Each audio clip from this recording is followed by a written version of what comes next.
Bueno, buenos días.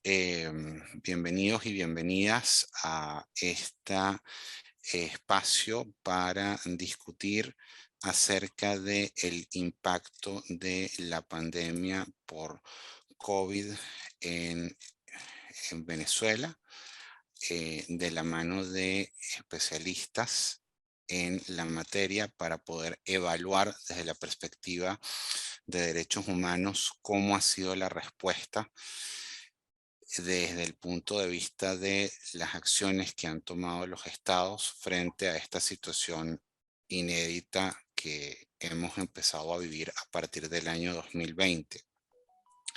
Yo soy Carlos Berti, consultor de la Comisión Internacional de Juristas, y en la mañana de hoy pues vamos a estar acompañados por tres especialistas para mirar desde distintas perspectivas. En primer lugar, Timothy Fish Hodgson, el asesor global en materia de derechos económicos, sociales y culturales de la Comisión Internacional de Juristas, que nos va a presentar cómo el derecho a la salud y sus distintas implicaciones han estado afectadas por la pandemia y cómo han sido globalmente las respuestas estatales a la pandemia desde 2020, el año en que prácticamente todo el mundo entró en aislamiento.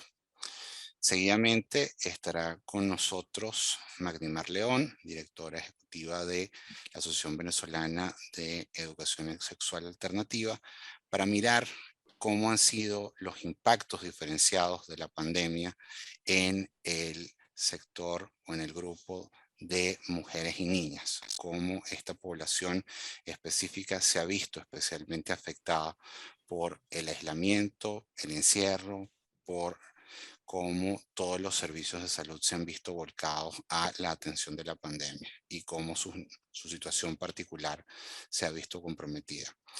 Y luego, el compañero Yodelía, del equipo de investigación de Provea, nos presentará cómo la pandemia ha afectado al sector salud en Venezuela. Recordemos que en el caso particular de Venezuela, la pandemia no llega en un contexto aislado, sino que aparece en un contexto de emergencia humanitaria compleja. Esta situación que representa una crisis generalizada de todos los derechos humanos, civiles, políticos, económicos, sociales y culturales. Entonces, la pandemia viene a agravar esta situación. Ya sin más preámbulos, entonces, cedo el uso de la palabra a mi colega Tim para sus comentarios iniciales. Para las personas que nos escuchan o que se están conectando, queremos recordarles que este seminario tiene interpretación inglés y español. En la barra de la parte de abajo de sus pantallas hay un globito que dice interpretación. Allí deben seleccionar el canal por el que quieren seguir el seminario. Entonces, les vamos a pedir a quienes nos escuchan en español que coloquen la interpretación, por cuanto Tim, nuestro especialista, va a hacer su exposición en inglés. Entonces, sin más preámbulo, adelante, Tim.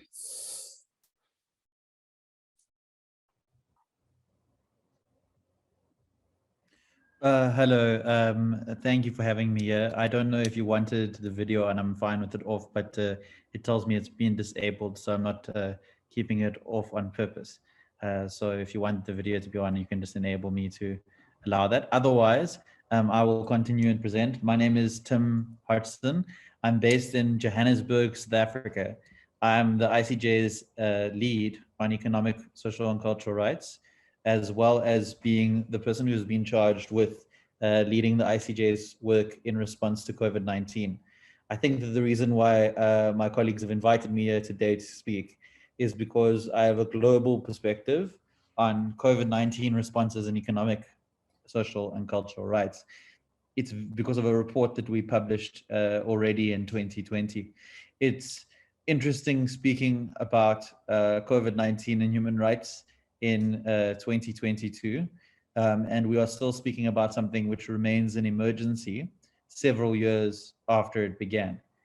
But the interesting thing for me as a person who works on economic and social rights is that actually, when I reflect on it, economic and social rights as a whole is an issue which is all around the world in permanent state of emergency. All around the world, there are people in every single country who suffer from poverty or the ill effects of inequality. And that is affected by the political and legal and social and cultural system that is prevalent. But this is happening everywhere. And that's what I thought I would start out by saying. It's something which we pay attention to maybe more during a pandemic, but it's definitely not something which comes and goes away. Now, I want to address with you in the short time that I have maybe 4 topics in particular, which really highlight some global trends when it comes to the impact of the pandemic on economic and social rights. So the first is about global standards. So international law standards, and it might surprise you not only on economic and social rights, but then also on public health emergencies and states' powers in that context. The second is about the right to health and what the right to health says that is relevant for public health emergencies like this pandemic and more generally. The third one is going to be vaccines. I don't think that anyone will be surprised about that, but I think that vaccines say a few important things that we should pay attention to and have been a topical issue and will continue to be a topical issue in the years to come. And the fourth one is I want to emphasize the disproportionate impact the pandemic has had on certain categories of people. And as Venezuelans will know well, both because of their existence in Venezuela and outside of Venezuela, I will focus a little bit on non-citizens. And this could be anything from refugees to migrants to others. And with that, then, I will hope that I will have given you a bit of a context using examples from other countries, and that you'll be able to ask me whichever questions you want in the appropriate context of Venezuela. So I'm going to, and please tell me if the interpreter, if I'm going too fast. I have a habit of speaking too fast. Just let me know. So the first one, because it's quite important, is about global standards. The ICJ was involved several decades ago in the development of something called the Syracuse Principles, which you may or may not have heard of. These are principles which indicate the extent to which in international human rights law, emergency measures can be taken to derogate from or to limit human rights.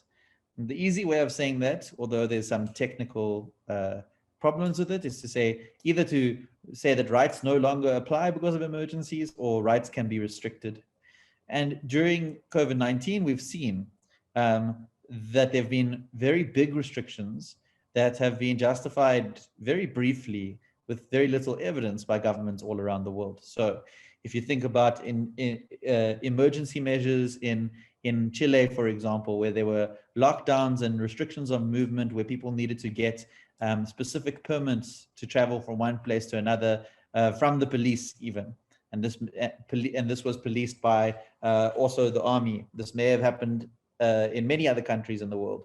In South Africa, it was like this too. Or even the concept of what we call lockdowns, which includes many things like the closing of shops, the regulation of behavior through curfews, the preventing of gatherings.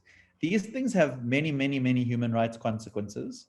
And even something like the idea of a lockdown, it may have been unknown, especially except for at times of war, to most people around the world before COVID-19. Now, the guiding principles that come for dealing with emergencies around the world are from the Syracuse Principles, but the Syracuse Principles spend very little time thinking about public health emergencies. They think much more about war, acts of terror, natural disasters. And so they weren't intended to apply to situations that cause the economic devastation in the long term that COVID-19 has caused. And so a really big weakness of the Syracuse Principles is their failure to deal with social and economic rights consequences, and the failure to really be able to balance that against the concerns that governments might have or might say that they have in protecting public health.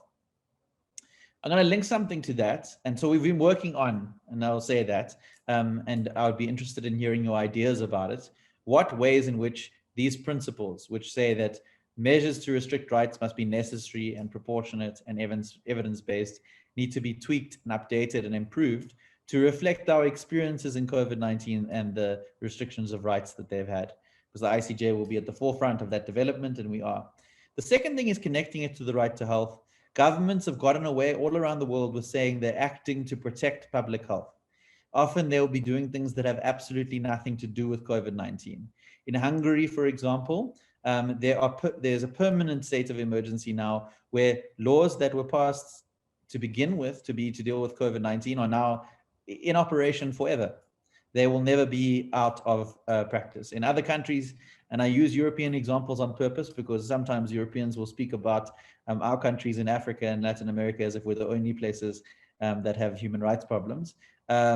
In Poland, there was an attempt to restrict the rights of LGBT persons for COVID for some reason. The same thing has happened in places where there have been restrictions placed on sex work under the guise of COVID-19.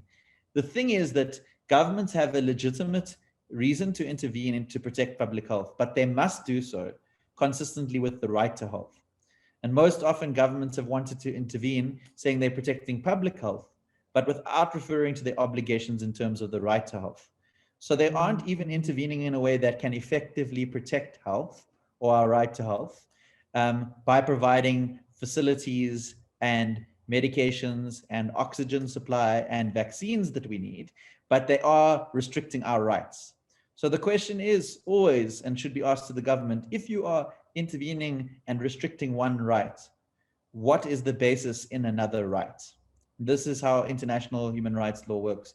Now, I won't spend too much time talking about it because many of you may be familiar with it, but in an international human rights law, the right to health is a right to a highest attainable standard of health. And there are both immediate and progressive obligations that all states have in terms of this right. And one of the immediate obligations includes taking measures to prevent, treat, and control epidemic diseases like COVID-19. What worries me about what's happening in COVID-19 is not only about COVID-19. In the Venezuelan context, there are probably things which you might consider to have or have not amounted to bigger emergencies than COVID-19 before and after the pandemic. And there will be many to come, whether they are based on politics or climate change or natural disasters or anything like that. And really, we've seen around the world a caving in of the legislature and the judiciary in their efforts to regulate and protect human rights. Now, it's not to say that courts around the world have not intervened to protect human rights, including the right to health. They have sometimes. Some courts have ordered governments to, for example, provide personal protective equipment, or found that regulations creating lockdowns were in contravention of human rights standards. But what we found is that my overall perspective is that courts have been weaker than what we might have expected, even in so-called flourishing democracies, in order to protect human rights. And the question is, and the question for Venezuelans is, what should the Venezuelan courts be doing in order to protect economic and social rights, but other human rights, when economic and social rights are used, like the right to health, in order to provide a justification for restrictions?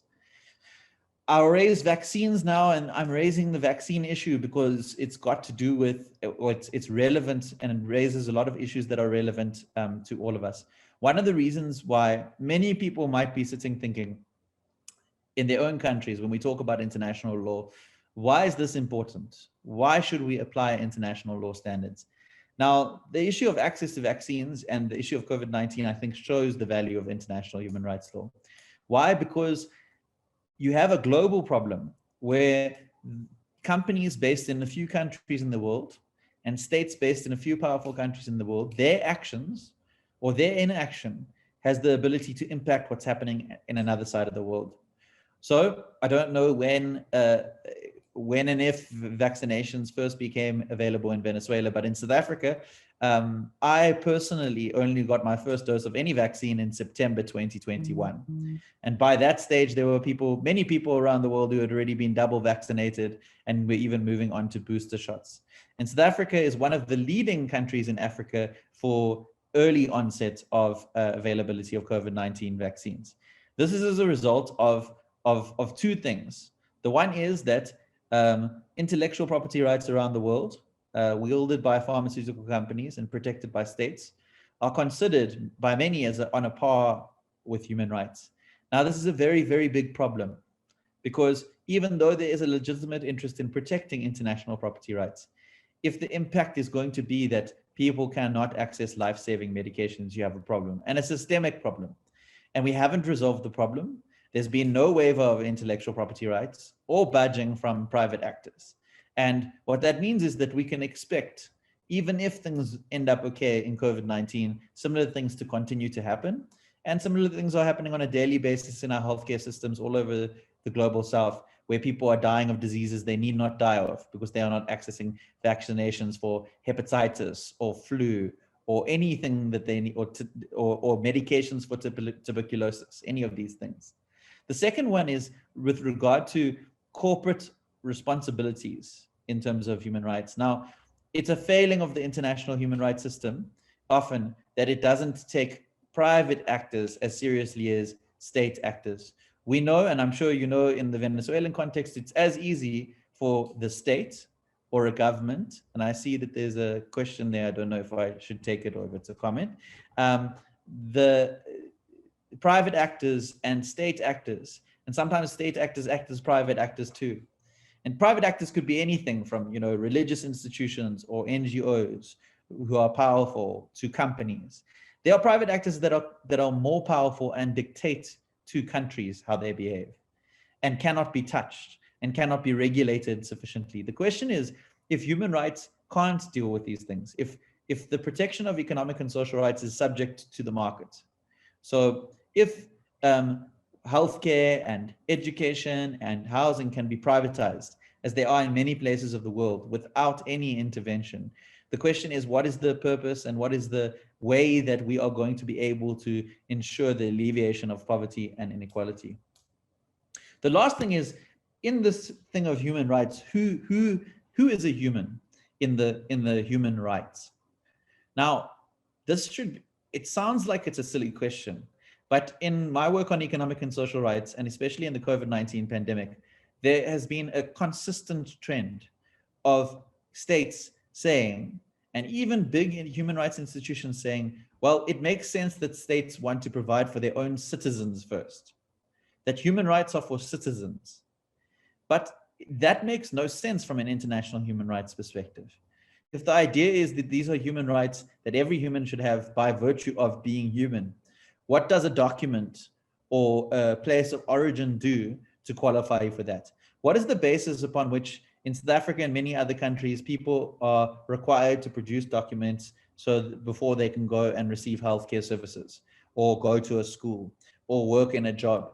And fundamentally, all around the world, one of the challenges for human rights and the protections of economic and social rights is convincing governments all around the world that the human being, the subject of human rights, really does apply to every single person when it says everyone has this right.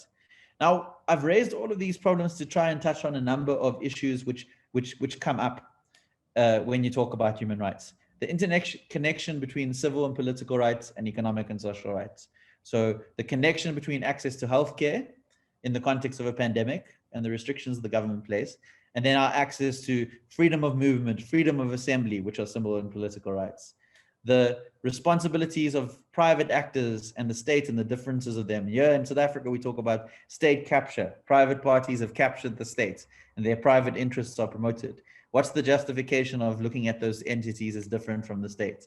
The issues of other rights, intellectual property rights and human rights, and what is the difference in their standing and how is it that we can shape a future that contributes to it being different? And then the issue of who is the subject of human rights.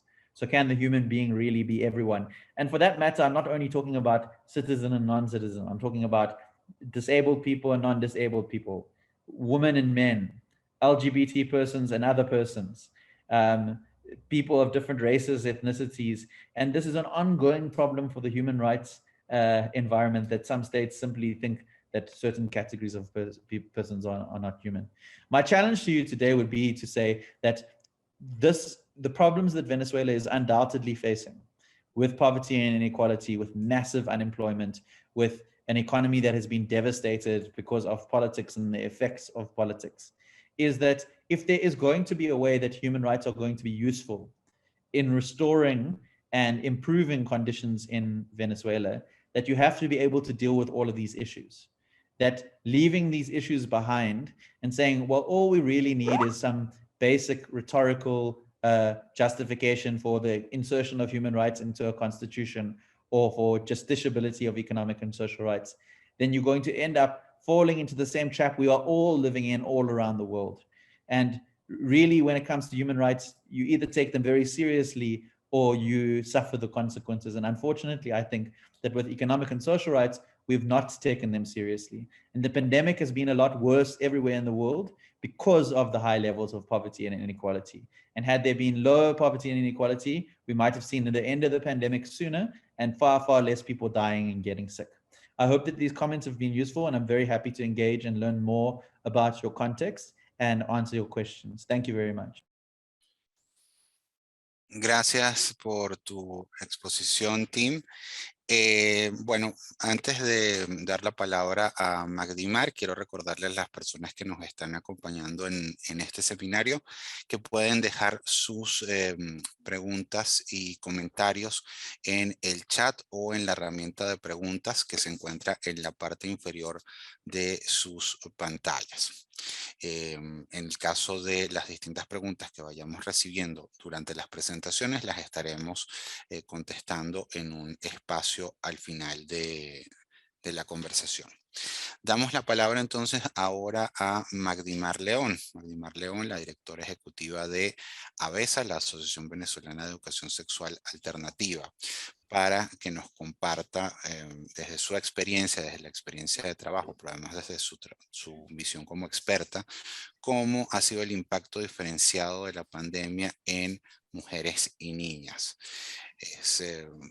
Casos que hemos visto ya globalmente, es decir, desde la perspectiva de la situación de violencia basada en género, mujeres que conviven con agresores que ahora en medio de la pandemia pues quedaron atrapadas sin poder salir, sin poder buscar salida, pero también al mismo tiempo, por ejemplo, sin tribunales o sin ministerio público para poder denunciarlo, pero al mismo tiempo en medio de la pandemia con el colapso de los servicios de salud, como esto impacta, por ejemplo, en los temas de salud sexual y reproductiva. Sin más preámbulos, entonces, adelante, Magdimar. Muchísimas gracias, Carlos, por la invitación a esta actividad. Gracias a la Comisión Internacional de Juristas, a Provea, que están coordinando este evento. Para introducir en este tema sobre el impacto diferenciado en mujeres y niñas, voy a contarles un poco los datos que obtuvimos en el informe Venezolanas en Emergencia que realizamos el año pasado, lo publicamos el año pasado, en donde trabajamos AVESA, trabajó Mujeres en Línea, tuvimos el apoyo de la FES en Venezuela y participaron un grupo de investigadoras, por ejemplo, Magali Huggins, Yolima Arellano, Diana Fernández, todo un equipo en donde estuvimos justamente sistematizando la información sobre estos impactos que no son tan fáciles de diferenciar hasta dónde el impacto está vinculado con la emergencia humanitaria compleja y cuáles son aquellos impactos que esta doble confluencia que lamentablemente se potencia para generar unos impactos negativos muy significativos. Tengo por acá una presentación que voy a compartir para mostrar datos que me parecen sumamente relevantes. Creo que ya podemos ver, ¿verdad? Vamos a colocarla en modo presentación. Creo que está aquí.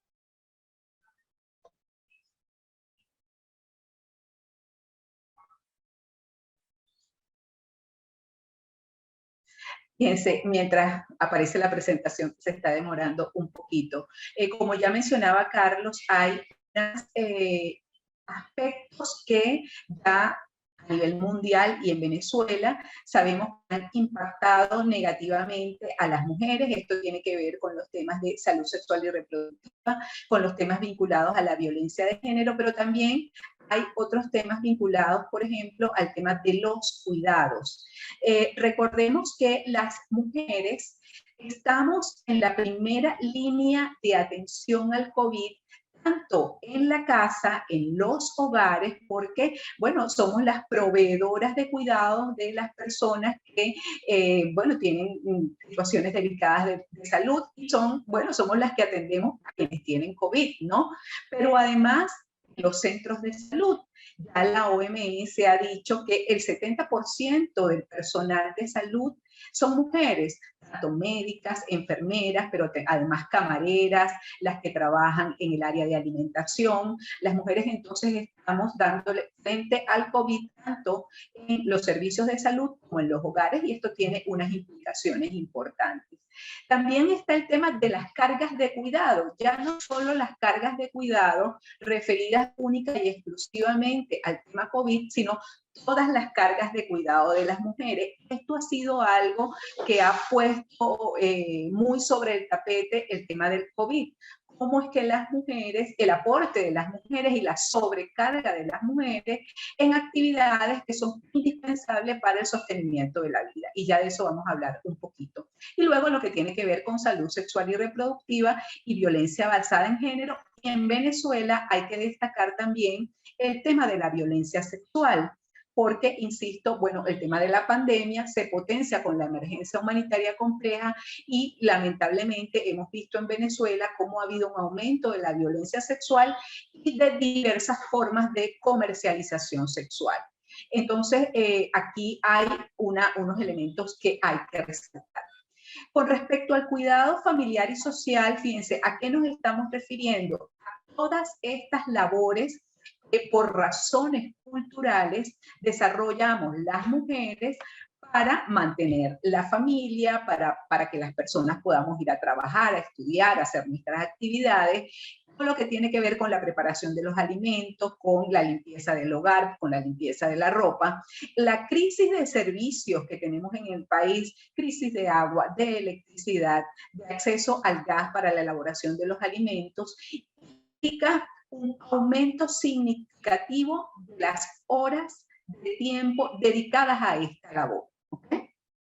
En un trabajo realizado por ABESA en el año 2020, ya había arrancado la pandemia, encontramos un trabajo realizado en Fila de Mariches, encontramos cómo el número de horas diarias dedicadas al cuidado familiar de las mujeres es altísimo. Aquí tenemos algunos datos, por ejemplo, en promedio entre y 16 horas diarias para mujeres en sectores populares. Esto está muy por encima del promedio regional. ¿Qué significa esto? Que hay una pobreza de tiempo. Están las mujeres atrapadas a estas labores de cuidado porque una actividad que pudiera ser sencilla, que es la preparación de un desayuno, de un almuerzo, implica la recolección de agua, implica la búsqueda de los alimentos, las dificultades luego con la pandemia de movilización. O sea, aquí hay una serie de cosas que lo que hacen es sobrecargar a las mujeres de estas actividades. Pero también hay que destacar que con la pandemia y las medidas de confinamiento vino tras ello la suspensión de las actividades educativas presenciales. Todas esas actividades educativas que pasaron a ser virtuales recayeron en los grupos familiares. Y cuando estamos hablando del grupo familiar, realmente estamos hablando de las madres, de las mujeres que forman parte de estos grupos familiares. Entonces, si ya estaba difícil la situación con toda la crisis de servicios, ahora estamos sumando, añadiendo una carga educativa más a las labores que ya están teniendo las mujeres. Entonces, esto definitivamente se está expresando en una mayor demanda para estas mujeres, el que no tengan tiempo para desarrollar actividades, digamos, remuneradas económicamente. Todo el tiempo está dedicado a estas actividades de sostenibilidad de la vida y definitivamente a mayor pobreza de tiempo, mayor pobreza económica, porque las mujeres no tienen la posibilidad de realizar ninguna otra actividad porque están abocadas al trabajo de los cuidados. Obviamente, la presencia de hijos e hijas en el grupo familiar aumenta este número de cargas de cuidado. este es uno de los elementos que desde las políticas públicas está absolutamente abandonado en Venezuela y se está desplazando la responsabilidad de estas cargas de cuidado en las mujeres.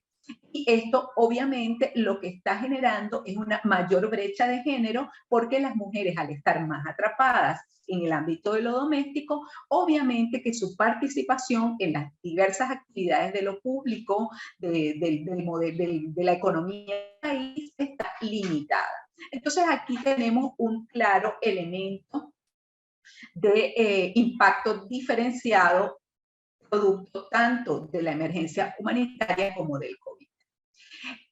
Unido a este elemento de mayor aumento de pobreza, de estar atrapadas en las labores de cuidado, de no tener acceso a recursos, estamos viendo cómo ha habido un incremento en lo que se denomina el sexo transaccional por supervivencia, que no está, digamos, entendido como el trabajo de prostitución, o no es prostitución, ni para las mujeres, ni para el contexto es entendido como prostitución, sino como efectivamente un intercambio sexual por alimentación, básicamente.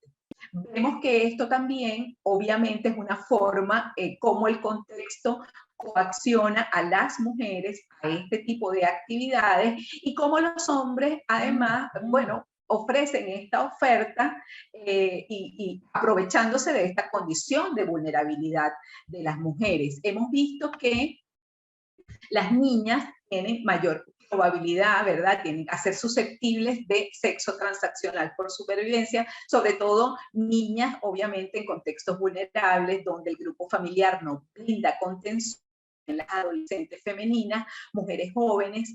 También hemos visto que esto afecta a adolescentes masculinos, sobre todo, y jóvenes gays, homosexuales, hombres jóvenes con VIH, mujeres transexuales, y el elemento común de todo este grupo poblacional es la pobreza y la inseguridad alimentaria moderada o severa en la que, bueno, en la que se encuentran, ¿no? Esta situación ya obviamente estaba desde antes de la pandemia por COVID, pero aumenta con la pandemia. ¿Por qué? Porque muchas de las actividades de esta economía informal que se vio absolutamente afectada con la pandemia, ya no puedo hacer el trabajo que estaba realizando informalmente. Esto lo que me genera es una mayor situación de precariedad y una mayor vulnerabilidad. Por tanto, ¿cómo hago? ¿Qué estrategia utilizo para conseguir mis alimentos? Pues bueno, lamentablemente el sexo transaccional está surgiendo como esa alternativa bueno, conseguir los alimentos, a conseguir lo básico, ¿ok? Y aquí necesitamos mucha más investigación en Venezuela sobre esta dinámica que se sigue dando. ¿Okay? Luego, lo que ya se ha mencionado con respecto al tema de la salud sexual y reproductiva, la emergencia humanitaria compleja efectivamente está, bueno, uno de sus elementos característicos es toda la crisis de salud. Esto ha marcado una disminución de los servicios de salud sexual y reproductiva, de la calidad de los servicios de salud sexual y reproductiva, en las posibilidades del acceso a métodos anticonceptivos y evidentemente, ¿qué indica esto? Bueno, las mujeres tienen menor posibilidad de controlar sus embarazos y por tanto se están generando embarazos no planificados, embarazos no deseados. También hay consecuencias negativas por el lado de que hay mayor ocurrencia de abortos inseguros. Recordemos que en Venezuela tenemos una de las legislaciones más restrictivas en esa materia de toda la región y además hay, bueno, todo lo que tiene que ver con el aumento de las muertes maternas o algunos problemas derivados, digamos, no ocurre la muerte materna, pero ocurren consecuencias negativas en la salud de las mujeres. En este trabajo realizado en el 2020, donde abordamos un grupo de 225 mujeres del Distrito Capital y del Estado Miranda, encontramos varios datos interesantes. Por un lado, Entrevistamos mujeres, pero también consultamos servicios y hicimos como una comparación de la existencia de servicios antes y después de la pandemia. ¿Y qué fue lo que encontramos? Que efectivamente los servicios de consulta prenatal y los servicios de planificación familiar tuvieron una reducción con la pandemia. Pero hay que señalar además que la principal reducción de estos servicios no se vincula a la pandemia, sino que se vincula a un periodo anterior de la emergencia humanitaria compleja. Es decir, que ya veníamos con esa disminución producto de la emergencia y producto de la crisis, por ejemplo, centros sin agua, centros sin electricidad, todo esto también está afectando a estas instituciones de salud, y luego con la pandemia, pues más aún. Y los servicios de consulta prenatal y de planificación familiar fueron de los más afectados. Entonces aquí, bueno, el hecho de que las mujeres quisieran ir a los centros de salud tenían una mayor limitación. Pero por otro lado, en las encuestas realizadas a las mujeres, el hecho mismo de la pandemia, el temor al contagio, al COVID, por ejemplo, estando embarazadas, limitaba su posibilidad de ir. Es decir, no acudo al centro de salud por temor al contagio, porque hay un alto riesgo de que pueda estar contagiada. Entonces, ¿qué encontramos? Que muchísimas mujeres durante los primeros meses de la pandemia simplemente no asistieron a control prenatal. A partir del mes de octubre del año 2020, en donde buena parte de las entrevistadas que estaban embarazadas para ese momento fue que asistieron al control prenatal. Y esto es terrible porque, bueno, estos controles prenatales son justamente para prevenir y detectar complicaciones en el embarazo. Por otro lado, ¿verdad? Los indicadores de salud sexual y reproductiva que encontramos en esta población de mujeres nos dan unos datos también preocupantes. Por ejemplo, la tasa de prevalencia del uso de métodos anticonceptivos, es decir, cuántas mujeres están utilizando métodos anticonceptivos, encontramos que de 15 a 19 años para esta población, esta tasa fue del 37.9. De 15 a 49 años fue del 49.8, pero aquí el dato importantísimo es que si comparamos esta tasa con el promedio para América Latina y el Caribe, vemos que el promedio es de 74, es decir que estamos súper por debajo del resto del país. Entonces, bueno, aquí hay una situación crítica. Obviamente esto confirma el hecho de que para las mujeres es sumamente difícil acceder a métodos anticonceptivos y a controlar sus embarazos, ¿no? Un dato importante que encontramos en este estudio es que el 66.7% de niñas y adolescentes y mujeres del Distrito Capital y del Estado Miranda reconocen que sus embarazos no han sido deseados, no han sido planificados. O sea que venimos aquí, bueno, con un problema gravísimo de vulneración de derechos, en tanto que las mujeres tendríamos que tener el derecho de poder decidir cuántos hijos quiero tener, si es que los quiero tener y en qué momento. Entonces, la necesidad insatisfecha de anticoncepción también es elevada.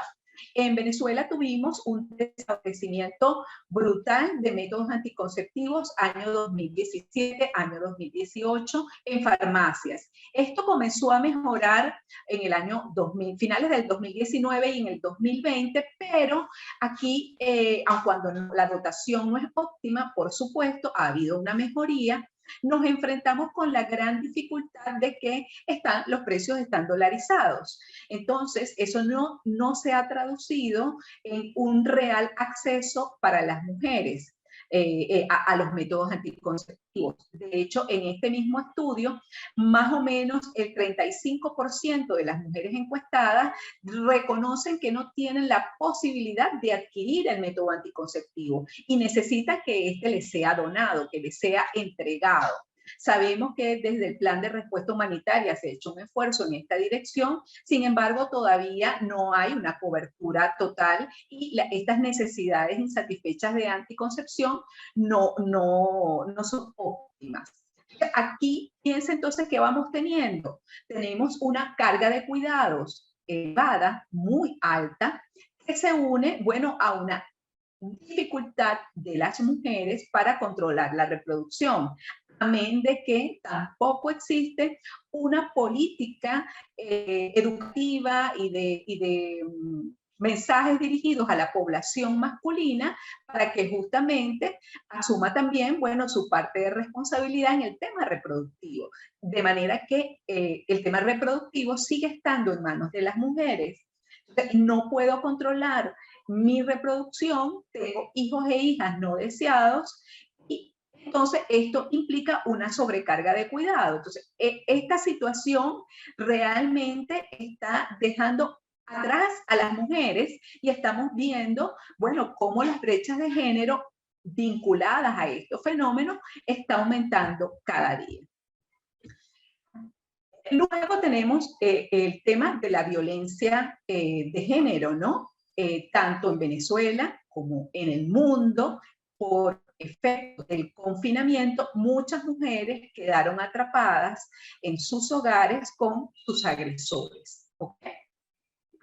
Esto, el indicador en Venezuela más resaltante son los femicidios. No tenemos, ya saben, no tenemos data acerca del número de denuncias realizadas, el número de casos que prosiguen en el sistema de justicia, pero el dato que es la punta del iceberg, pero que nos muestra la gravedad de la problemática, es el femicidio, que son, bueno, esos asesinatos a mujeres en el contexto de la violencia de género, bien sea perpetrado por la pareja o por terceras personas, pero que definitivamente tiene que ver con esa visión descalificada de las mujeres y evidentemente esto es un gravísimo problema que no solamente por el confinamiento, sino por la ausencia de sitios a donde acudir, tanto para colocar la denuncia, como los pocos servicios de atención, orientación que teníamos desde la sociedad civil, también se vieron mermados, se vieron absolutamente afectados al momento en que comienza la pandemia. Fue unos meses después que comenzaron a surgir iniciativas de atención telefónica, atención virtual, pero realmente hubo un primer momento absolutamente crítico y que efectivamente tuvo una incidencia negativa en el aumento en el número de casos de violencia de género y en el número de femicidios. Tampoco tenemos como cifras oficiales sobre los temas de femicidio, pero sí que surgieron diversas iniciativas desde la sociedad civil para contabilizar el número de casos. Y aquí les muestro, por ejemplo, los datos de uno de estas iniciativas de la sociedad civil, el monitor de femicidios, que nos va informando, tienen un registro muy interesante, de los últimos 3 años, de los casos de femicidios que han sido registrados en medios digitales, es decir, lo que salen a la luz pública en la noticia. Entonces, fíjense cómo los datos del 2019 se registraron 167 femicidios. Recordemos que los últimos datos oficiales para el 2016, el número de femicidios estaba por el orden de los 122, o sea que para el 2019 se registra ya un aumento. Pero vean cómo para el año 2020 sí hay un incremento sumamente marcado, y aquí ya estamos, por supuesto, hablando, bueno, de que estamos en pandemia, y de 167 pasamos a 256 femicidios en todo el territorio nacional. Aquí estamos incluyendo femicidios a mujeres, hay algunos femicidios a adolescentes y también a niñas. Y en el año 2021, de acuerdo a este mismo monitor, se registran 239 femicidios, o sea, bueno, unos pocos menos que el año anterior, pero sigue siendo una cifra muy alta. Entonces quiere decir que efectivamente la violencia contra la mujer está dando, bueno, unas consecuencias terribles, y aquí claramente el tema de la pandemia con el tema de la emergencia humanitaria compleja, la debilidad institucional para dar respuesta a este problema, la sanción a los agresores que es prácticamente inexistente, está dando por resultado estas cifras que son absolutamente preocupantes. Creo que hasta aquí lo dejamos y luego pasamos al tema de las preguntas y las respuestas que con mucho gusto les puedo apoyar. Gracias, Magdimar, por tu presentación. Muy importante y muy relevante visibilizar estos temas. Les recuerdo a quienes nos acompañan que pueden dejar sus preguntas en el chat o en la herramienta de preguntas y respuestas que serán respondidas por el panel al final del evento. Pasamos entonces de inmediato a escuchar a Yodelía. Yodelía es investigador responsable de Derecho a la Salud en el informe anual de Provea.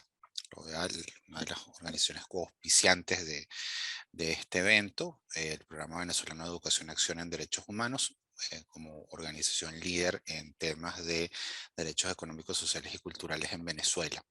Y ya de alguna forma Magdimar lo anticipaba en su presentación desde el punto de vista de cómo en el contexto de la emergencia humanitaria compleja en Venezuela, el sistema de salud ha sido uno de los más golpeados o los más afectados por la pandemia, porque ya de por sí se encontraba en una situación crítica. Y cómo precisamente en ese contexto de sistema de salud golpeado, las mujeres, en particular las enfermeras y en general el personal médico y sanitario, se ha visto especialmente demandado y afectado. Entonces, sin más preámbulos, yo, por favor, el espacio es tuyo. Muchísimas gracias por la presentación y la invitación a este seminario.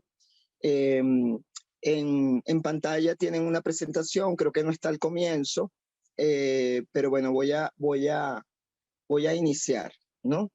Ya se ha dicho desde la introducción al seminario que efectivamente la pandemia llega en un contexto de emergencia humanitaria compleja, y eso marca evidentemente los impactos que ha tenido la pandemia en el derecho a la salud. Recordemos que en Venezuela la emergencia humanitaria compleja es una emergencia de gran escala, incluyendo una extensión a todo el país, y que la sociedad civil ha colocado como año de inicio el año 2016 por una cantidad de situaciones que se vieron reflejadas en ese año, a partir de un proceso muy largo en el pasado de decisiones de políticas públicas que llevaron a que se produjera esa emergencia humanitaria compleja. Su expresión en la situación de salud tiene que ver con lo que indica esta lámina. Son 5 puntos que resalto, en el cual las decisiones que se tomaron desde el alto gobierno fueron progresivamente desinstitucionalizando los organismos que llevan o están encargados de las políticas sanitarias, tomando decisiones no basadas en la situación de salud, sino motivadas por otras razones, básicamente de índole política o de otro orden, ¿no? Esas decisiones tampoco se tomaban en base a normas que regulan el sistema sanitario conforme a lo que dicta la Constitución. Nosotros hasta este momento, desde el 99, todavía no tenemos una ley orgánica de salud que se base en las normas constitucionales, además de que esas decisiones fueron también llevando a una secuencia de desmantelamientos de programas de salud pública dentro del Ministerio de Salud, que es el órgano rector, que hicieron que efectivamente las operaciones, las actividades del sistema fueran deteriorándose sostenidamente durante un largo periodo de tiempo. En ese periodo también ocurrió otro punto importante: hubo un desfinanciamiento público del sistema sanitario. Una buena parte de los recursos que obtuvo el país, cuantiosos recursos que obtuvo el país, fueron destinados a la creación de sistemas paralelos fuera y por eso paralelo, fuera del control de las instituciones, digamos, encargadas con funciones dentro de las políticas sanitarias, y eso incentivó el desvío de recursos. Durante muchísimos años, entre 2010, 2013, 2014, hubo una gran cantidad de informes de la Contraloría que señalaban graves hechos de corrupción en el manejo de los recursos en salud, pero esos informes dejaron de publicarse, unos en 2013, otros en 2017, pero daban cuenta de cómo efectivamente había altos niveles de corrupción en el manejo de recursos públicos. Y eso también está muy relacionado con la alta fragilidad que tenía el sistema sanitario por la exacerbación de importaciones. Llegamos a más del 90% a depender de esas importaciones, y a través de esa vía, digamos, se abrió canales para la corrupción, para el desvío de recursos, pero además para crear una altísima vulnerabilidad del sistema a cualquier variación en la posibilidad de poder llegar a tener esas importaciones, a contar con esas importaciones. Además de esto, toda la desinstitucionalización o la desestructuración institucional llevó a un alto debilitamiento de las capacidades de vigilancia epidemiológica, la prevención, la detección y la notificación de casos en enfermedades y mortalidad.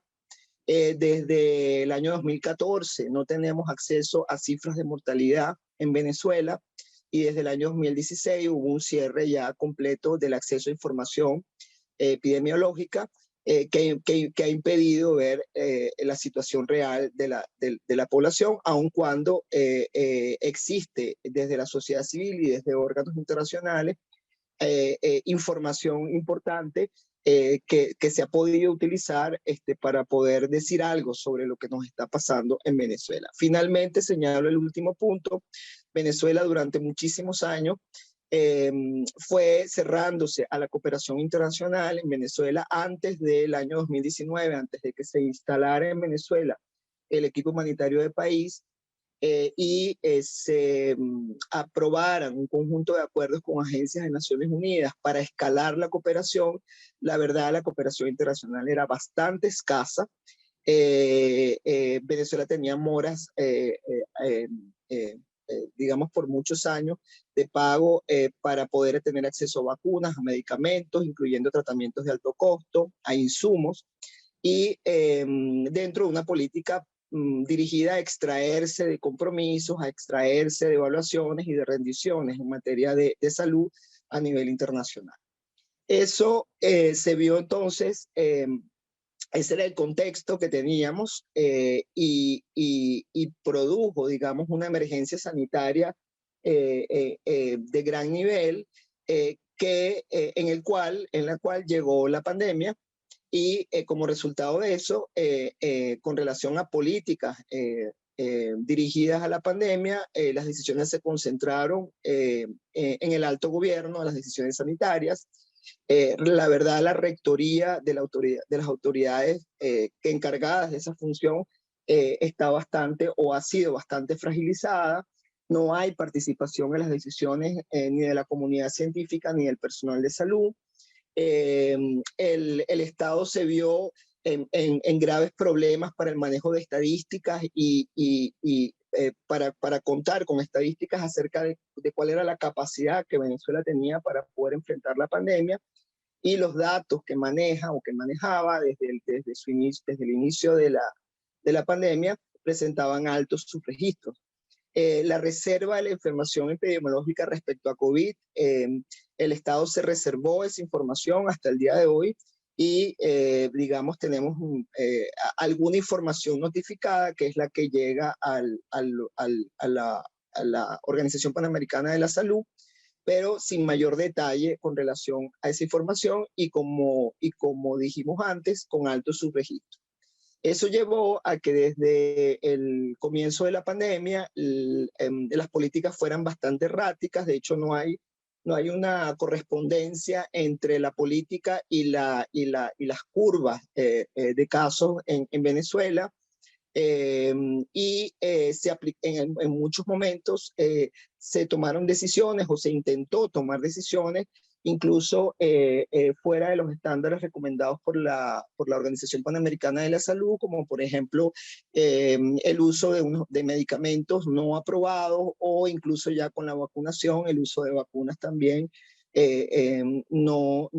sin base científica o sin pruebas, digamos, de que efectivamente pudieran ser seguras, inocuas y efectivas en sus posibilidades de poder inmunizar a la población. Siguiente, por favor.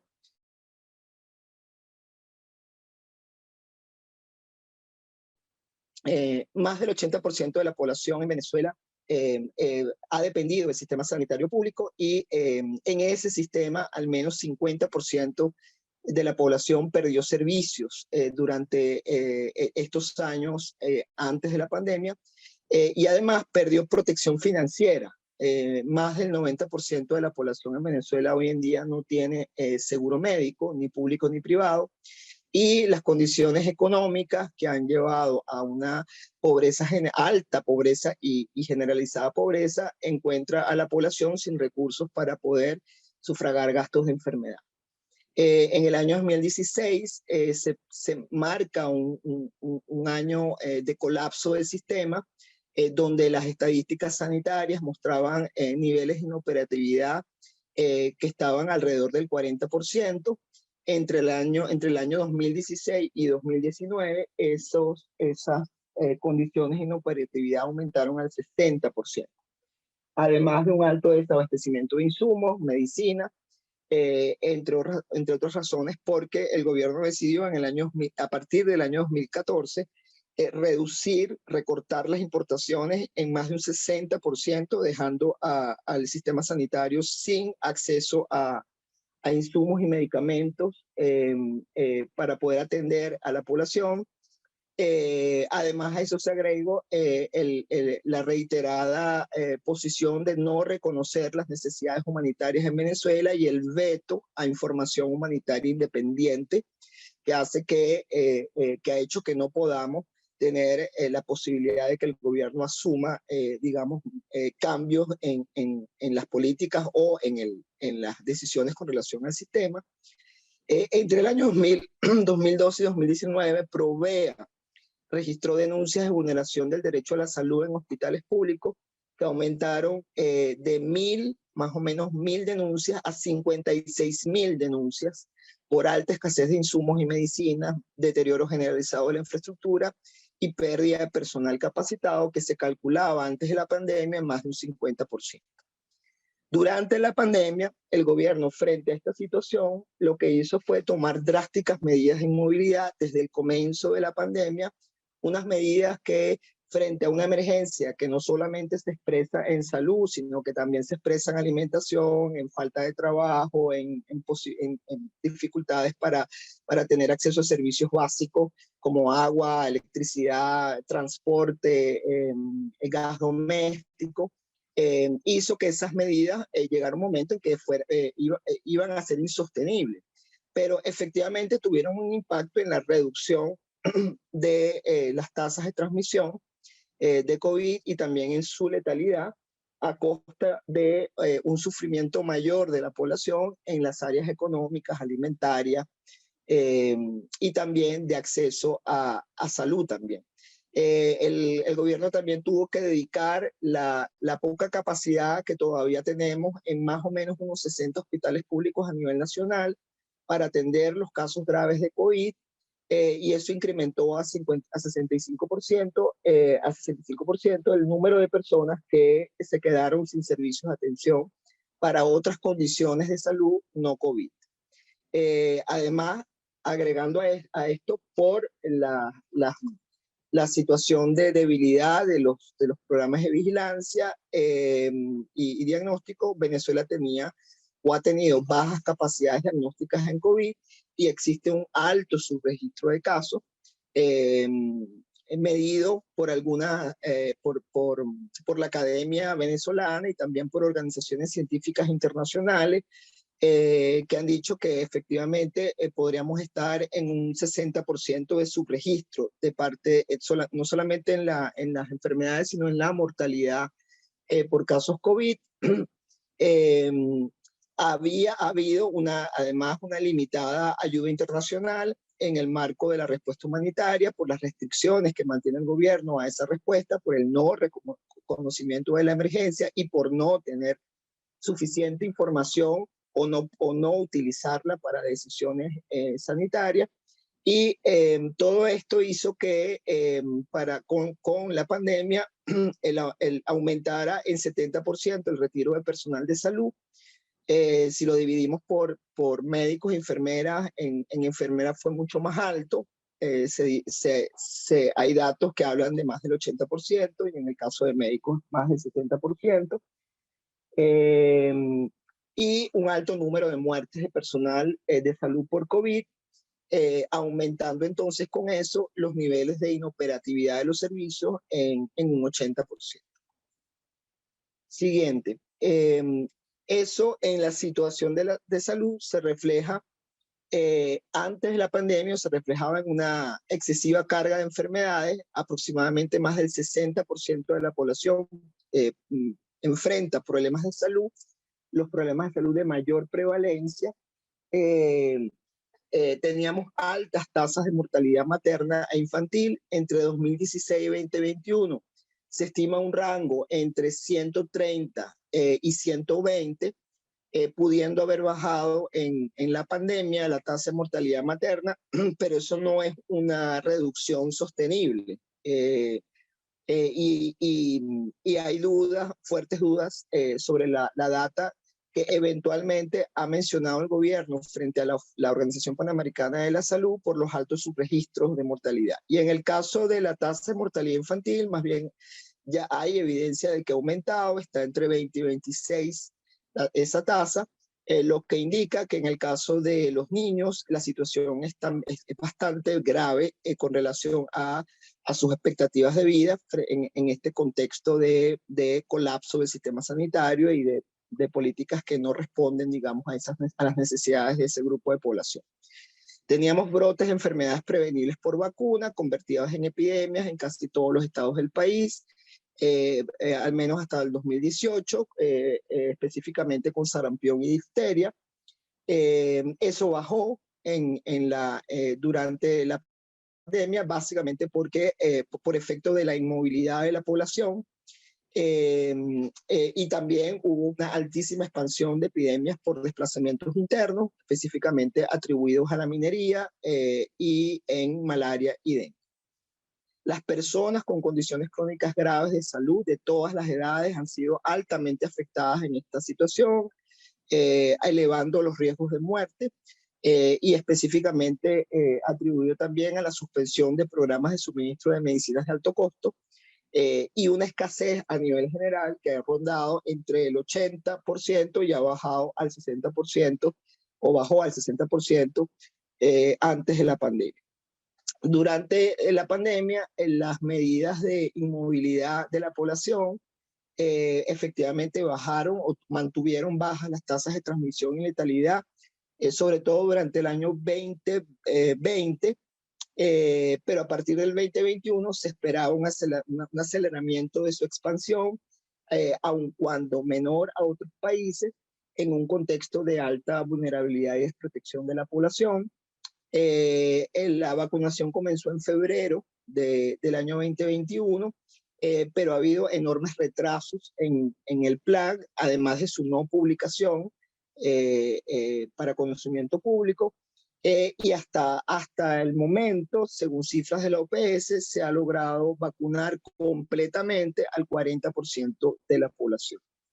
Ha habido efectivamente una contención de las epidemias por el efecto de las medidas restrictivas, pero las coberturas de vacunación volvieron a bajar a niveles muy preocupantes, así como las capacidades de vigilancia y diagnóstico. Y continúa con la pandemia, continúa aumentando la carga de enfermedades y muertes evitables por falta de diagnóstico y tratamiento.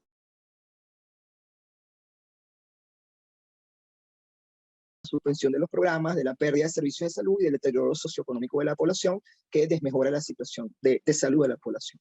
Frente a eso, la sociedad civil ha hecho un conjunto de exigencias al Estado venezolano que se han llevado incluso al campo internacional, como publicar el plan de vacunación en COVID y acelerar la vacunación completa de la población con productos probados, seguros y en cantidades suficientes hasta alcanzar al menos al 70% de la población para una inmunidad colectiva.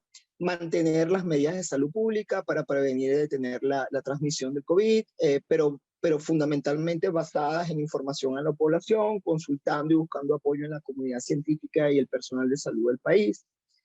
Robustecer el sistema de vigilancia epidemiológica y de diagnóstico de forma descentralizada y el suministro de equipos de protección adecuados al personal de salud y también a organizaciones que realizan actividad humanitaria. Aun cuando es medidas de mediano y largo plazo, le tenemos que arrancar ya a dedicar el máximo de los esfuerzos posibles para recuperar las capacidades del sistema sanitario público, sobre todo mejorando las condiciones del personal de salud y la dotación de equipos, insumos y medicina.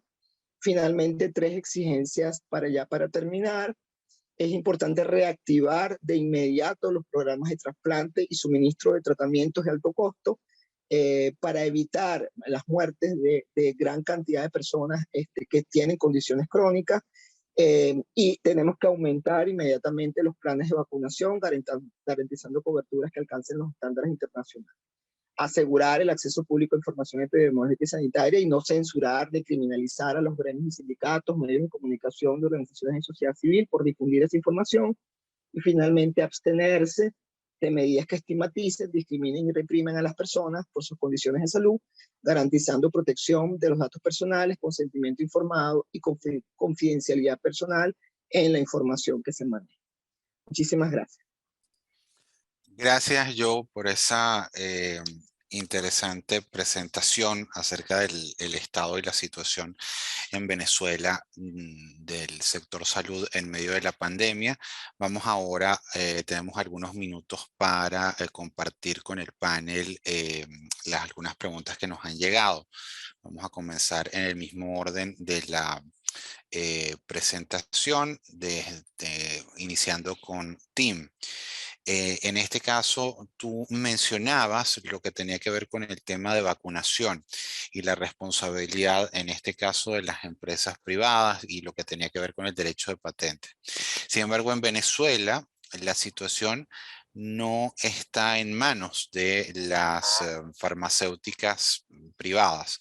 Los procesos de vacunación en Venezuela se han llevado a cabo los dirige completamente el Estado, como mencionaba un poco yo en su exposición, y adicionalmente solamente se realizan con la vacuna rusa, la Sputnik, y las vacunas chinas, de fabricación china. En este sentido, ¿cómo se ve esto en el estándar o en el conjunto de la respuesta global, donde en Venezuela no tenemos mayormente información, como bien mencionaba yo, y es una de las exigencias, y donde, por ejemplo, no hay participación privada, digamos, desde el punto de vista de planes propios o alternos de vacunación? Adelante, Tim.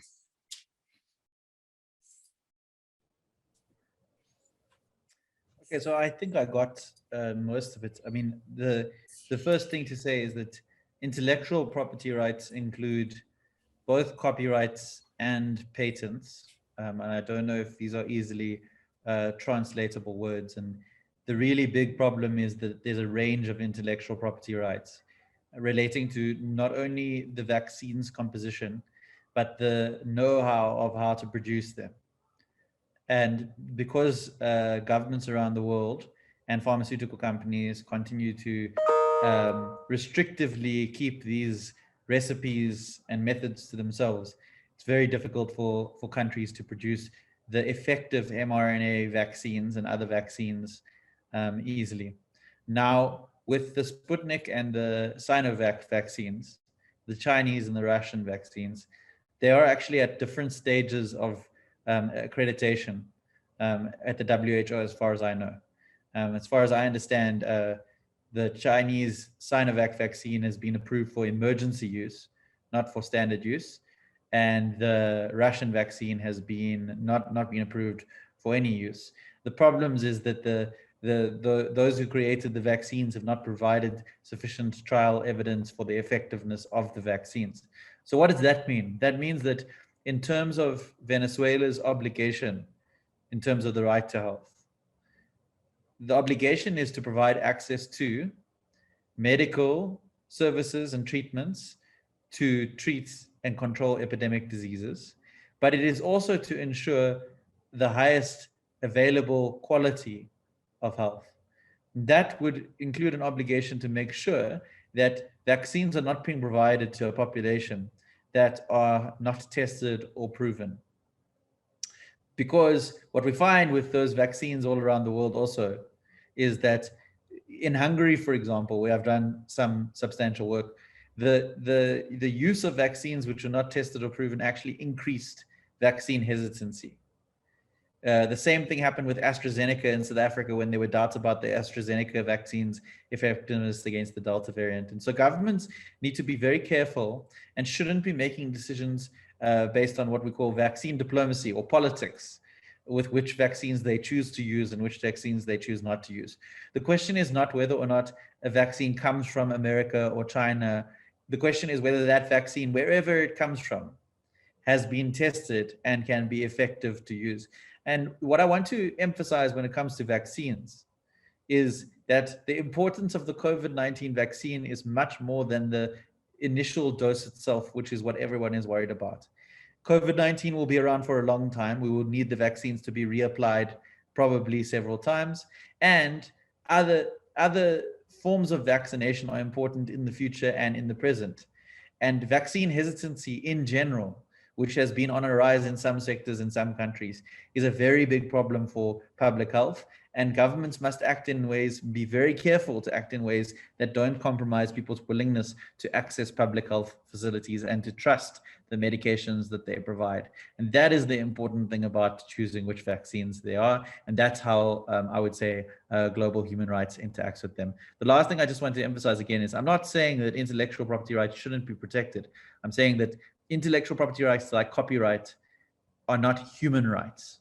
They are not on the same level as the right to health. Gracias, Tim.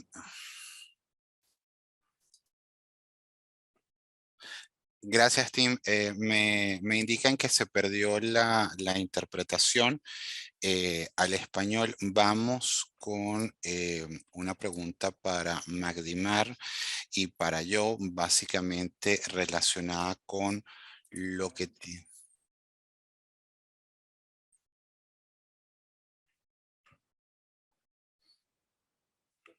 Sí, ya volvió la interpretación. Entonces, bueno, vamos a pedir que de nuevo Tim pueda hacer un breve resumen de su intervención anterior para que el intérprete pueda hacer una corta traducirlo de modo corto, y enseguida dejamos en la mesa la pregunta para Magdimar y para yo, que básicamente es: ¿qué opinan de lo que fueron las presentaciones el día martes respecto a el tema del derecho a la salud y la situación de los derechos de las mujeres y las niñas en Venezuela, tanto de la presentación del Estado como de las recomendaciones que realizaron los estados? Entonces vamos primero con Tim para un muy breve resumen y luego seguimos con Magdimar y con Joe de nuevo. Adelante, Tim. Okay, so the summary is that, from what I understand of what you've said, there's nothing untoward about the state being in charge of vaccine rollout. The issue of private actors is, where does the state, the Venezuelan government, get the vaccines from? Mostly, the vaccines are developed by private actors worldwide. To the extent that those private actors negotiate with the state and charge them too much, which prevents countries who are poorer from accessing vaccines, their human rights responsibilities are relevant. But importantly, the state's obligations when it comes to access to vaccines are also implicated by determining which vaccine they purchase. And the Sinovac and Sputnik vaccines are not approved fully by WHO for general rollout. The Sinovac one is only approved on Sinopharm for emergency use. And the Sputnik one I don't think is approved because there are not studies verifying that. And so the essence of my point was that the government should be very careful about the long-term and immediate implications of using untested vaccines, because they've been shown in countries like Hungary and many other countries in the world that I've worked on to increase vaccine hesitancy, which is a problem for COVID-19, but for many other diseases. So I hope that answers the question and is a good summary of what I was saying. Gracias, Tim. Sí, creo que el punto clave es precisamente ese y creo que ratifica lo que ya se ha dicho, los temas de acceso a la información y de transparencia en el gobierno frente a los temas de salud pública y un poco esa interacción o interrelación entre los derechos civiles y políticos como libertad de expresión, acceso a la información, transparencia con los derechos económicos, sociales y culturales, y algo que mencionaba yo, la importancia de que exista un plan de vacunación que sea transparente y que esté disponible al público.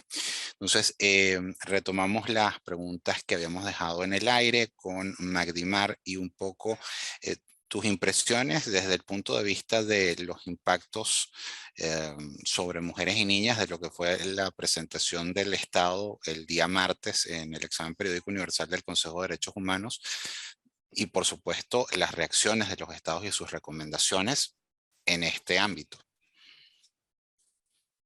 Sí, bueno, fíjense, primero decir que el tema de derechos de mujeres y niñas tradicionalmente para el Estado venezolano era como su gran bandera.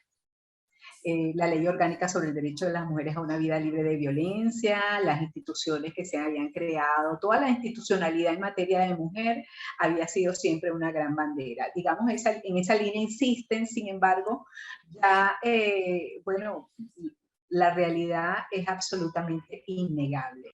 A mí me llamó, bueno, muchísimo la atención que yo al menos tomé nota de 19 estados hicieron recomendaciones en materia de trata y tráfico de mujeres y niñas, en el tema de salud sexual y reproductiva, incluso en el tema de violencia contra las mujeres y en el tema de participación política de las mujeres. Entonces quiere decir que, bueno, es inocultable.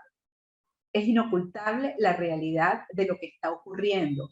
Angola, por ejemplo, recomendó tener medidas específicas contra la trata. Bahrein recomendó garantizar la legislación en materia de violencia contra las mujeres. Acabamos de, bueno, tenemos una reforma, una segunda reforma de la ley orgánica sobre el derecho de las mujeres a una vida libre de violencia, cuando lo que se requiere es la implementación. No es solo mejorar la ley, las leyes pueden ser perfectibles, pero nada hacemos con una ley, bueno, mejorada, pero que no se está aplicando. La ausencia de reglamento, la ausencia de un plan nacional de prevención y atención a la violencia contra las mujeres, eso salió y creo que, bueno, desde la sociedad civil hemos hecho todo un esfuerzo justamente para que estas realidades sean reconocidas, para que este discurso del Estado de que están ayudando económicamente a las mujeres, pero no dicen, por ejemplo, de cuánto es esa ayuda económica, que si acaso llega a $1, que eso no sirve para absolutamente nada. O sea, hay unas informaciones que no son totales y la realidad de los datos que nosotros estamos viendo, bueno, lo que muestran es que hay una situación absolutamente crítica. Bueno, de modo esto fue reconocido por los estados. O sea, fue uno de los temas que bastante sonado. El tema de la mortalidad materna también se señaló en diversas oportunidades, la necesidad de mejorar los servicios de planificación familiar, de salud sexual y reproductiva. O sea, yo creo que pese a que se quiera mostrar un país, bueno, con una situación favorable, pues la realidad es inocultable y los países lo han reconocido y han hecho recomendaciones en ese sentido. Entonces, creo que podemos decir que desde nuestro punto de vista, desde la óptica de ADESA, esto está saliendo de las fronteras, es decir, la realidad se está mostrando y eso es importante. Cam. Gracias, Magnimar. Vamos entonces con Joe. La misma pregunta. Tus reacciones a la exposición del Estado el día martes y las recomendaciones del conjunto de estados desde la perspectiva del derecho a la salud. Y aquí aprovecho para incluir en general el tema de la emergencia humanitaria. A partir de este comentario de Delcy Rodríguez de 93% de los niños que reciben alimentación en las escuelas. Sí, bueno, fíjense, todavía estamos analizando los resultados del EPU y digamos, lo que puedo decir aquí son apreciaciones preliminares, ¿no? Estamos justamente en el procesamiento de toda esta información, pero a modo general, para nosotros los resultados del EPU en general son bastante positivos. Primero, aumentó el número de países participantes a 116. Ese es un número importante de interés, de atención con relación a la situación venezolana. Evidentemente, el aumento del número de países aumentó también el número de recomendaciones. No tenemos cifras en este momento específicas, pero pudieran ser más de 300.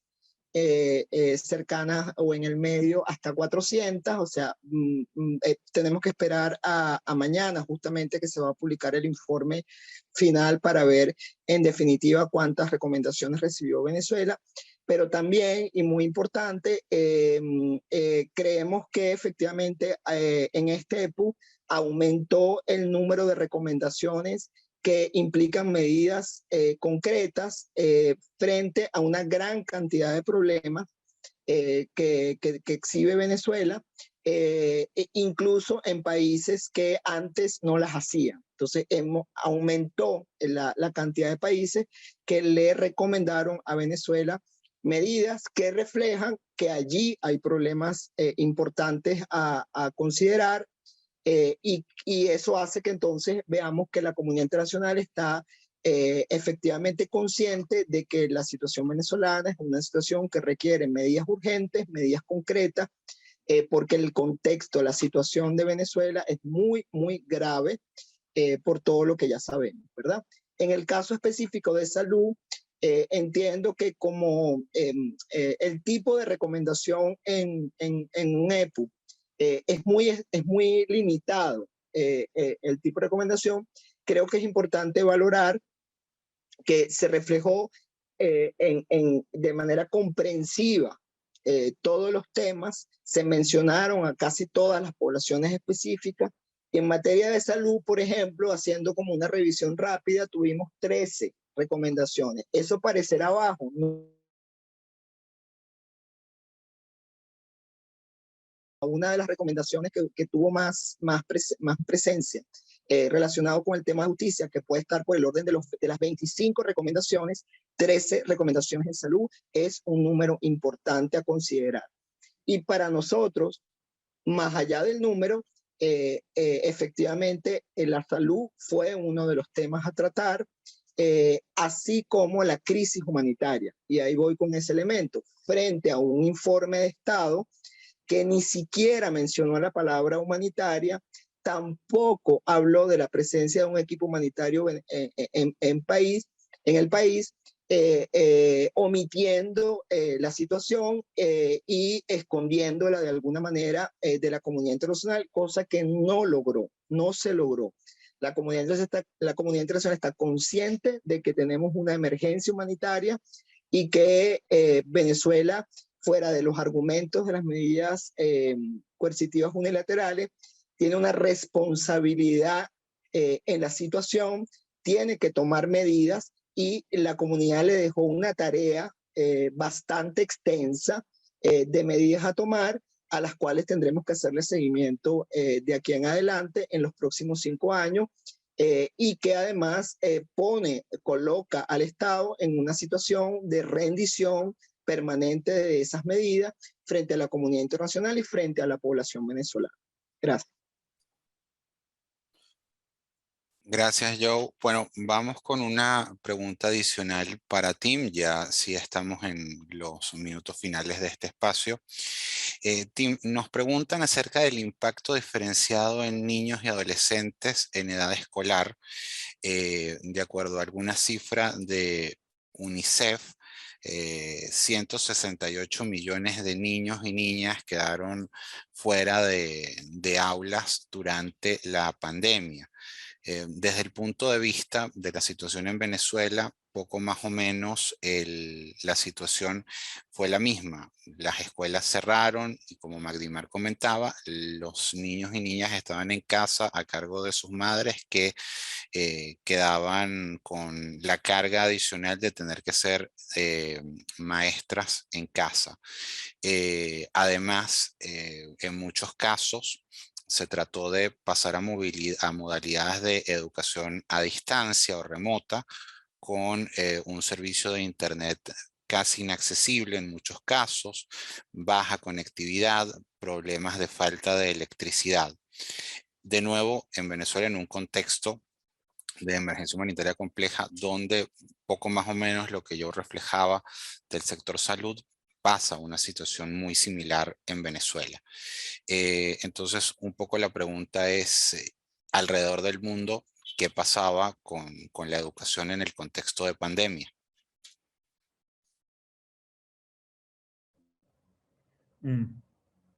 So I think that the easy answer to you is that everything that's been said here about education and the impact of COVID-19 on education in the context of Venezuela is true of much, if not most, of the world. So many places around the world, and especially in the global south, there have been problems with even basic access to education as a result of school closures and disrupted internet connections. But there's a bigger concern actually than unavailability of internet connections to do with access to education. The bigger concern is that we have seen around the world a move towards online education without thinking about studying and investigating what the consequences of that are.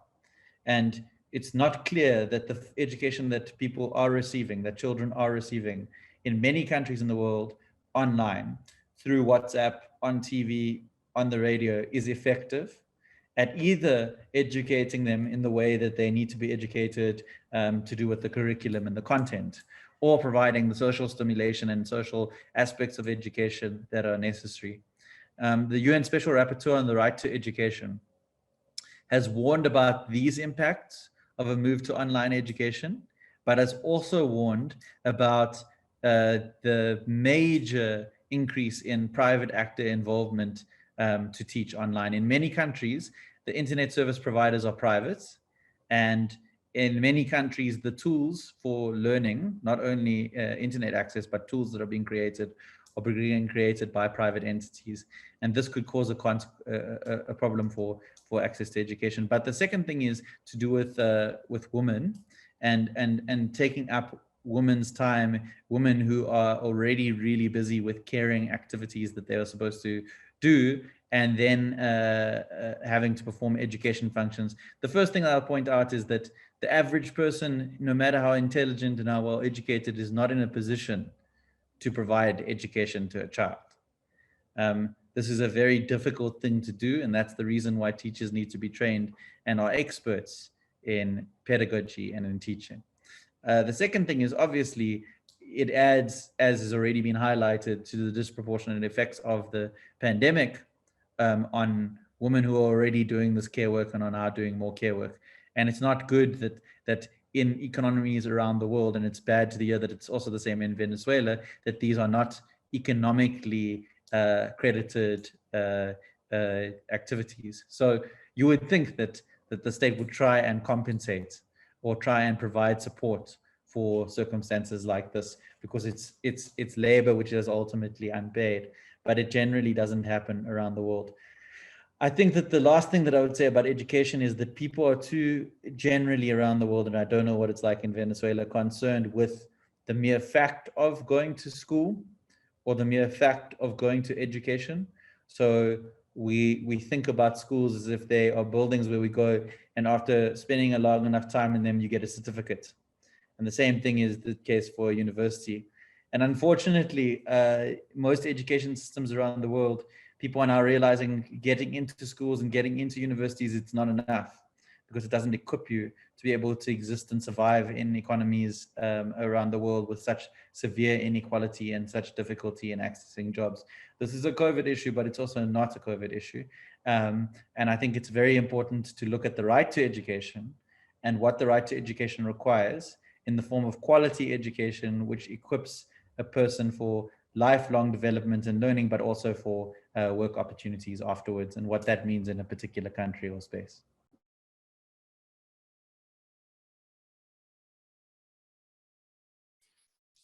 Gracias, Tim. Y bueno, ya estamos sobre la hora, entonces voy a dar la palabra de nuevo a nuestro panel para que haga unos comentarios finales. Creo que en el fondo una de las reflexiones que queda es que la pandemia ha golpeado con más intensidad especialmente a los sectores más vulnerables de la población, los sectores en pobreza, además de la situación de retroceso económico que la misma pandemia ha generado. Entonces les pediría un comentario final en el mismo orden, Tim, Magdi y Joe, para la gente que nos ha estado acompañando desde esta perspectiva, desde la relación entre pandemia, pobreza y derechos humanos. Adelante, Tim.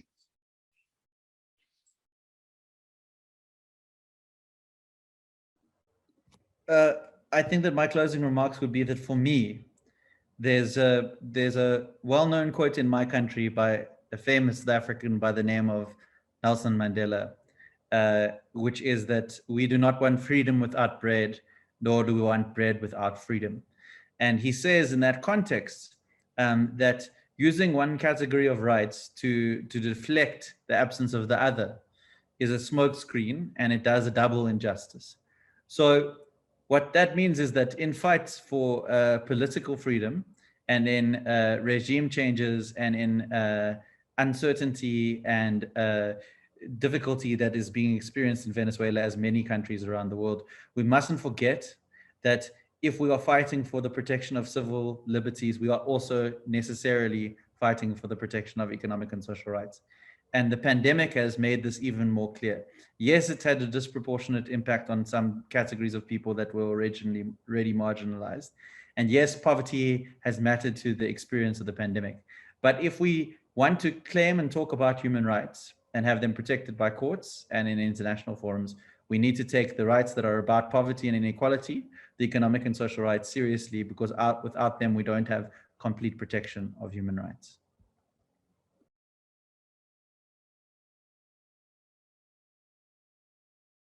Gracias, Tim. Magdimar, tus comentarios finales. Yo diría que realmente la pandemia a nivel mundial y en Venezuela ha revelado cómo la no garantía de los derechos sexuales y los derechos reproductivos, así como el derecho de las mujeres a una vida libre de violencia, es crucial para garantizar la vida de las mujeres. Además ha revelado cómo la crisis de cuidados es una realidad. Y a esto hay que prestarle atención los estados. No es posible que una mujer pueda salir de una situación de pobreza si no tiene garantizados estos derechos. Es realmente imposible. Y cómo efectivamente si tenemos un aumento de las brechas de género como consecuencia a esta vulneración de derechos, ¿cómo vamos a salir de esta situación? Sí, bueno, tenemos buena parte de la población, las mujeres, que están atrapadas en labores de cuidado y en labores reproductivas. Entonces, no solamente es un tema de vulneración de derechos, es un tema de desarrollo. O sea, ¿hacia dónde vamos con esta situación? En esta dirección realmente no hay salidas. Hay que garantizar estos derechos a las mujeres, a toda la población. Pero ya sabemos que si no se le garantizan a las mujeres, las brechas de género aumentan significativamente y esto recrudece toda la situación. Muchísimas gracias.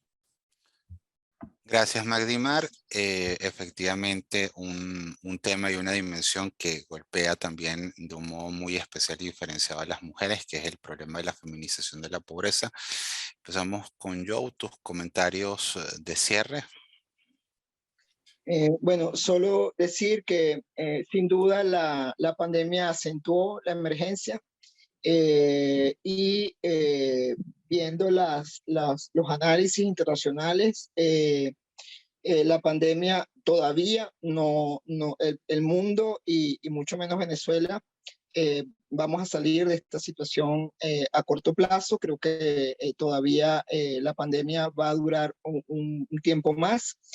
Y evidentemente hemos visto, a pesar de la pandemia, algunos cambios leves en la situación de la emergencia, de mejora, pero muy, muy leves, lo que no quiere decir de ninguna manera que eso implique que hay un mejoramiento en el bienestar de la población. Hay un mejoramiento muy puntual en algunos indicadores a los que no reflejan o que no pueden, digamos, reflejar la situación en general, puesto que la mayoría de la población, a pesar de esas leves mejoras, no tiene acceso a esas mejoras, ¿no?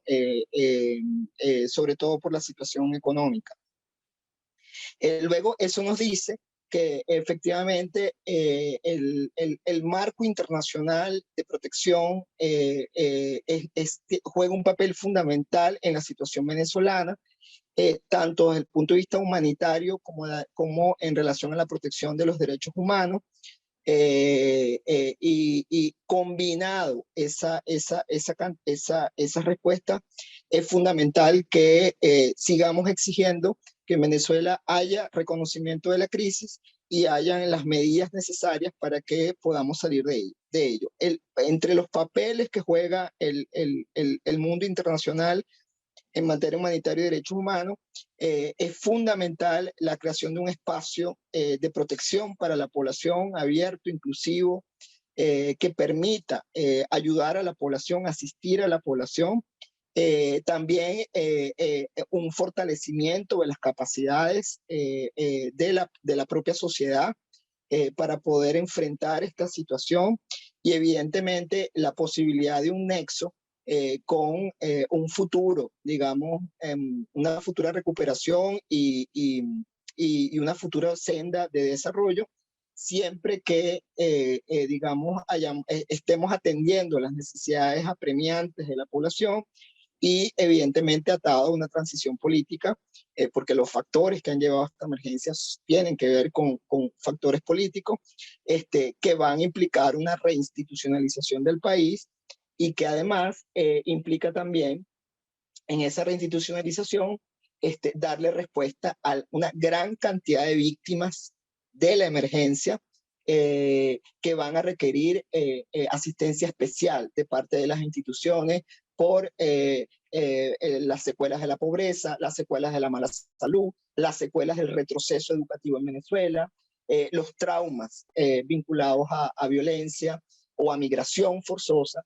Por lo tanto, esa institucionalidad tiene que darle una respuesta a esos problemas con los cuales vamos a tener que lidiar en los años que vienen, pero es importante mantener la posición de que en Venezuela es fundamental ampliar, fortalecer la respuesta humanitaria en conjunto con los actores locales para poder ayudar a la población en unas condiciones de urgencia que están poniendo en riesgo la vida, la integridad y la seguridad y la libertad de la población venezolana. Gracias. Gracias, Joe. Gracias a todas las personas que nos acompañaron en esta mañana. Definitivamente los temas no se agotan en esta discusión.